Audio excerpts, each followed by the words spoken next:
আসসালামু আলাইকুম।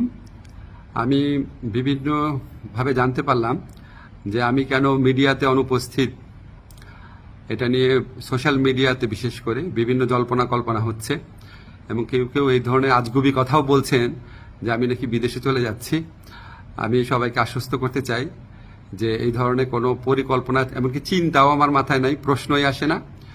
আমি মনে করি এই ধরনের গুজব, গুঞ্জন এবং আজগুবি বিভিন্ন তথ্য যারা ছড়াচ্ছেন, এটা হচ্ছে আজকে ছাত্র জনতার যে ঐতিহাসিক জুলাই বিপ্লবের মাধ্যমে আজকে যে জনগণের প্রত্যাশা সৃষ্টি হয়েছে সেটাকে বিভ্রান্ত করা এবং জনমনে অহেতুক প্রশ্ন সৃষ্টি করার একটা অসৎ উদ্দেশ্যে করা হচ্ছে।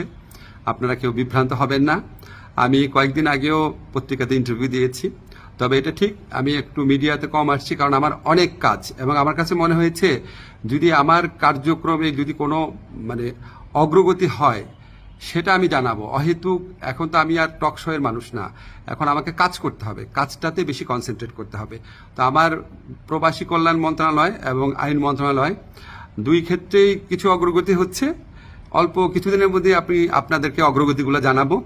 আর এই ধরনের গুজব গুঞ্জন যারা রটাচ্ছে তাদেরকে আমি অনুরোধ করব মিনিমাম ইনভেস্টিগেশন করে তারপরে এগুলি বলেন, না হলে মানুষ তো আপনাদেরকে মিথ্যাবাদী ভাববে, ঠিক না? এগুলি করা উচিত না।